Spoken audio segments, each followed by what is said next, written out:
Lucas, Kabanata 23, talata 43.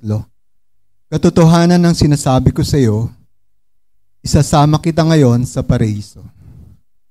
Ito po ang ikalawang wika ng Panginoong Hesus. Nasabi ng Panginoong Hesus, ang mga katawang naturan, habang siya ay nakabayubay doon sa krus ng Kalbaryo, kasama ng dalawang kriminal o magnanakaw, isa sa kanyang bandang kaliwa at isa sa kanyang bandang kanan.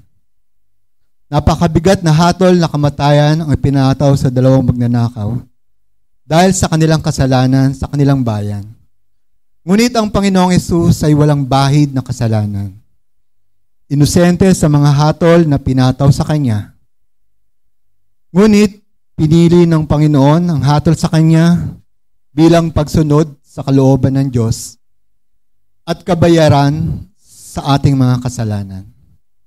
Ayon sa Hebreyo, Kabanata 9, talata 22, kung walang pagbubo ng dugo, walang kapatawaran sa kasalanan. Habang nakakaranas ng masidhing hirap, pagod, kauhawan ang Panginoong Hesus sa pagpapako sa krus, tinuya siya ng isang magnanakaw at sinabi sa Panginoon, hindi ba ikaw ang Mesayas? Iligtas mo ang iyong sarili. Pati na rin kami, sabi ng magnanakaw. Narinig ng isa pang magnanakaw ang sinabi sa kanyang kasama at pinagsabihan nito, wala ka na bang takot sa Diyos? Tama lang na tayo'y hatulan sa ating ginawa. Ngunit ang taong ito ay walang ginawang masama o walang ginawang pagkakasala. At nasambit pa niya, Jesus, alalahanin mo ako kapag naghahari ka na. Tumagon ang Panginoong Hesus, katotohanan ang sinasabi ko sa iyo, isasama kita ngayon sa paraiso. Ang sinambit ng Panginoong Hesus sa magnanakaw ay hindi lamang po pangkaraniwang kataga. Bagkus, isa po siyang pangako mula sa ating Panginoon. Isang makatotohanan na pangako ng kaligtasan buhat sa Diyos. Pangako na may katiyakan sapagkat tapat ang Diyos sa kanyang pangako at kanya itong tutuparin. Katulad ng nasambit niya sa magnanakaw.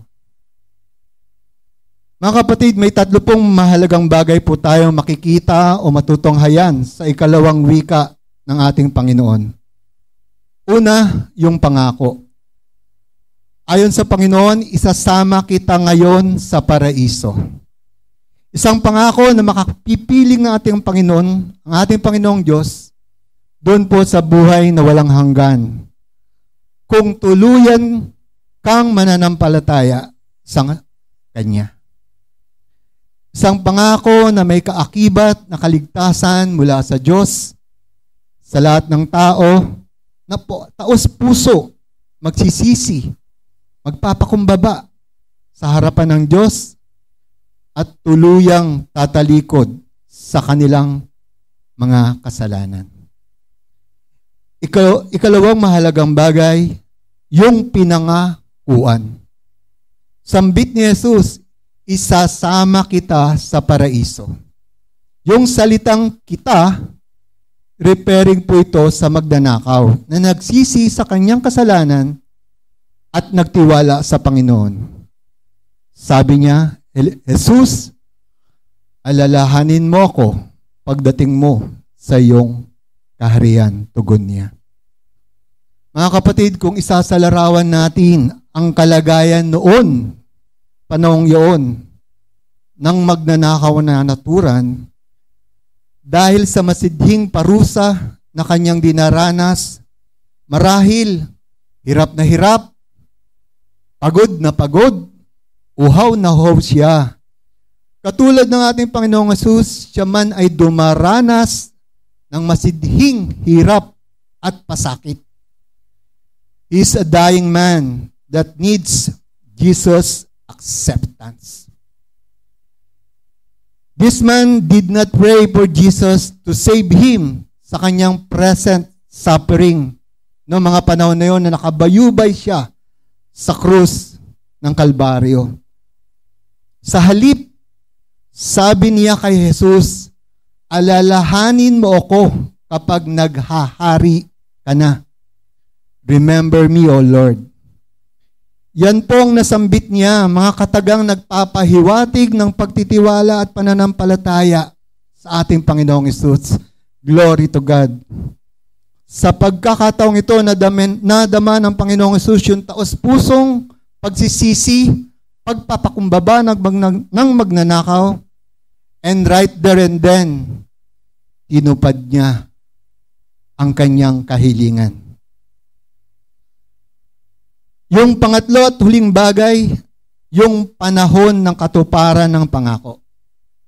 Sabi ng Panginoong Hesus, ngayon din isasama kita sa paraiso.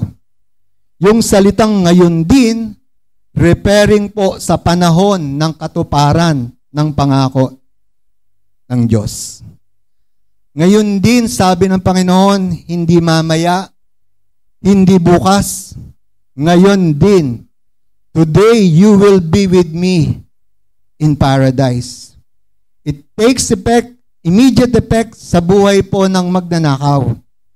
Marahil walang humpay na kagalakan ang nadama ng magnanakaw ng mga panahong iyon, ng mga sandaling iyon nang marinig niya ang katuparan ng pangako ng Diyos. Sabi ni Jesus, now na. Now na. Madalas po, sinasabi natin yan, now na. Kapag narinig natin yung mga katagang iyon, sabik na sabik tayo. What more? Yung nadama ng magnanakaw nung time na yun, no? Ngayon din, sabi ng Panginoon, hindi mamaya. It's now. Ngayon na. The Bible says, now is the time of salvation. Mga kapatid, maawain, mapagpatawad, mapagmahal ang Diyos. Kahit mabigat ang ating mga kasalanan, tayo ay Kanya pong patatawarin. Katulad ng isang magnanakaw, kahit sa huling sandali ng kanyang buhay, kinilala niya ang Panginoong Hesus na siya ang Mesayas, na siya ang Hari. Katuparan ng pangako. Inamin niya ang kanyang kasalanan at tuluyang nagbalik sa Diyos. At siya ay naligtas. Ang kapahayagan ng kaligtasan ay bukas sa lahat ng tao. Na tuluyang magsisisi, tatalikuran ng kasalanan, magbabalik loob sa Diyos at ilalagak ang kanyang pananampalataya sa tanging tagapagligtas ang ating Panginoong Hesus. Mga kapatid, ang ikalawang wika ng Panginoong Hesus ay nagpapahayag ng pangako ng Diyos ng kaligtasan. Ayon sa Roma, Kabanata 10, Talata 9, kung ipapahayag ng iyong mga labi na si Jesus ay Panginoon at mananalig ka ng buong puso na siya'y muling binuhay ng Diyos, maliligtas ka. Purihin po ang Panginoon sa ikalawang wika na ating natunghayan. God bless you.